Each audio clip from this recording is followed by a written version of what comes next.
சுவாமி விவேகானந்தர் பாகம் 8 பரமஹம்சரும் த சாரதா தேவியும். அன்னத்தின் வாழ்க்கையில் ஒரு அன்னை. 1872 ஸ்ரீ ராமகிருஷ்ணருக்கு பணிவிடை புரிவதற்காக சாரதா தேவியார் தட்சிணேஸ்வரம் வந்து சேர்ந்தார்.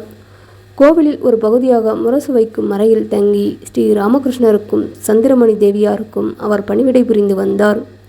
ஸ்ரீ ராமகிருஷ்ணரை உலக வாழ்க்கையில் கட்டி இழுக்காமல் அவரிடமிருந்து பரஞானத்தை கற்கவும் அவருடைய ஆன்மீக வாழ்க்கையில் உதவுமே அங்கு வந்தார் சாரதா தேவி. ஒரு நாள் சாரதா தேவி, நீங்கள் என்னை எவ்வாறு கருதுகிறீர்கள் என்று குருநாதரிடம் கேட்டார். அதற்கு ஸ்ரீ ராமகிருஷ்ணர், நான் வழிபடும் பவதாரணி அன்னை, என்னை பெற்ற அன்னை, எனக்கு சேவை செய்யும் நீ அனைவருக்கும் எனக்கு ஒன்றே என்று பதில் சொன்னார். ஆடி மாதத்தில் அமாவாசை அன்று காளி பூசை செய்யும் நாளில் ஸ்ரீ ராமகிருஷ்ணர் சாரதையை தன் பூஜை அறைக்கு வர செய்தார். பராசக்திக்கு என்று இடப்பட்டிருந்த பீடத்தில் தேவியை அமரச் செய்தார். சாஸ்திர முறைப்படி காளியாக கருதி அன்னையாருக்கு பூஜை செய்தார். தானும் சமாதியில் மூழ்கிவிட்டார். ஸ்ரீ ராமகிருஷ்ணர் பெண் குலத்தையே பராசக்தியாக கண்டவர் என்பது இதிலிருந்து தெரிகிறது. ஸ்ரீ ராமகிருஷ்ணரின் ஆன்மீக பயிற்சிகள் நிறைவு பெற்றதும் அவர் தம் அவதார பணியின் அடுத்த கட்டத்தை துவங்கினார். ஜடாதரி, பைரவி, பிரம்மாணி, தேதாபுரி ஆகியோர் ஸ்ரீ ராமகிருஷ்ணர் உறவால் தம் ஞானம் பூரணம் அடையப்பெற்றனர். பிரம்ம சமாஜத்தின் தலைவராக விளங்கிய கேசவச்சந்திர சேனர் ஸ்ரீ ராமகிருஷ்ணரின் இறையருளில் ஈடுபட்டு அவருடன் பெரும் மரியாதையுடன் பழகி வந்தார். பராசக்தியோ ஸ்ரீ ராமகிருஷ்ணர் பெற்ற இறை அனுபவங்களை பகிர்ந்து கொள்வதற்காக சீடர்கள் அவரிடம் தானே வருவார்கள் என்று உறுதி கூறியிருந்தாள். அதனால் ஸ்ரீ ராமகிருஷ்ணர் தன் அறையின் மேல் பகுதியில் மொட்டை மாடியில் நின்று, என் குழந்தைகளே, நீங்கள் எங்கே இருக்கிறீர்கள், வாருங்கள், உங்களை காணாமல் எனக்கு அமைதி இல்லை என்று கூறி பால் ஊட்டும் தாயினும் சாலப் பரிந்து ஏங்குவார். சீடர்களும் ஒவ்வொருவராக அவரிடம் வர ஆரம்பித்தார்கள். யதீந்திர மோகன் மல்லிக், பிரதாப் சந்திர மஜிந்தார், சிவநாத் சாஸ்திரி, விஜயகிருஷ்ண கோஸ்வாமி ஆகிய பிரம்ம சமாஜ் தலைவர்கள் ஸ்ரீ ராமகிருஷ்ணரை சந்தித்து உரையாடி மதிப்பு கொண்டனர். ரவீந்திரநாத் தாகூரின் தந்தையாகிய தேவேந்திரநாதர், வங்காள உரைநடையின் பெருந்தலைவர்களாக ஈஸ்வரசந்திர வித்யாகர், பக்கிம் சந்திர சட்டர்ஜி, மைக்கேல் மதுசூதன், விஸ்வநாத உபாத்யா, அஸ்வினிகுமார் தத் ஆகியோரும் கிரீஷ் சந்திர கோஷ் என்ற வங்க நாடக மேடையின் நட்சத்திரமும் ஸ்ரீ ராமகிருஷ்ணனால் ஆட்கொள்ளப்பட்டவர்களே. ஸ்ரீ ராமகிருஷ்ணரின் இல்லற சீடர்களில் ராமச்சந்திர தத்தா, சுரேந்திரநாத் மிஸ்ரா, நாகமசையார், மகேந்திரநாத் குப்தா ஆகியோர் தலையாவர்.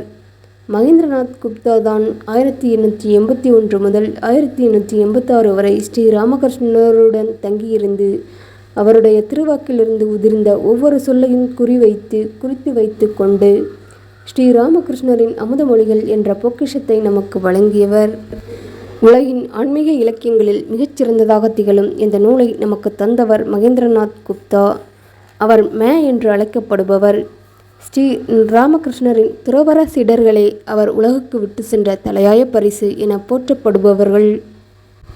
அவர்கள் மொத்தம் 16 பேர்.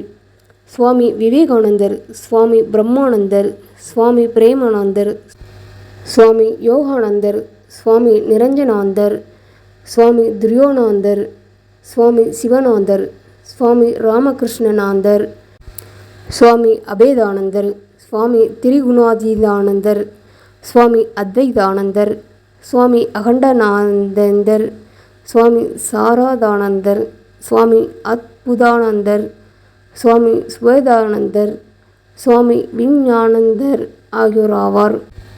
இவர்களுள் சாரதானந்தர் ஸ்ரீ ராமகிருஷ்ணரின் லீலா பிரசங்கம் என்ற பெயரில் தன் குருவின் வாழ்க்கை வரலாற்றை எழுதி உலகுக்கு பெரும் சேவை புரிந்துள்ளார். இன்னொரு சீடராகிய விவேகானந்தரோ குருநாதரின் உபதேசங்களை உலகம் முழுவதும் பரப்பும் பெரும் பணியை ஆற்றினார். அடியார்களுள் பெண்டீரும் உண்டு.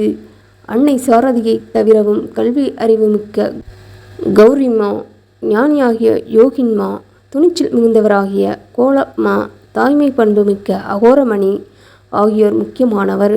ஸ்ரீ ராமகிருஷ்ணர் சீடர்களுக்கு உலகாயத வாழ்க்கையிலிருந்து விலகிய முழுமையான ஆன்மீக வாழ்வுக்கு வழிகாட்டினார்.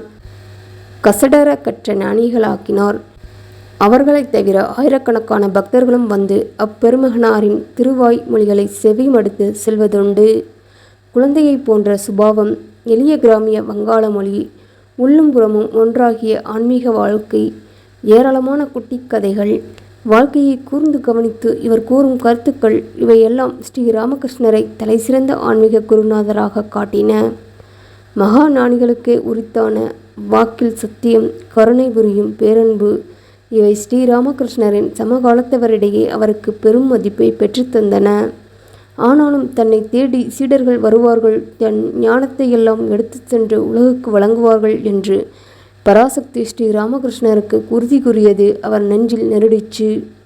சீடர்கள் வருவார்கள் என்று ஒவ்வொரு நாளும் வழிமேல் விழி வைத்து காத்து நின்றார் குருநாதர். இந்த சமயத்தில்தான் 1881ஆம் ஆண்டு நவம்பர் மாதத்தில் ஒரு நாள் உலகையே வாழ வைக்கும் குரு சீடனுக்கு இடையிலான புண்ணிய பிணைப்பு ஏற்பட்டது.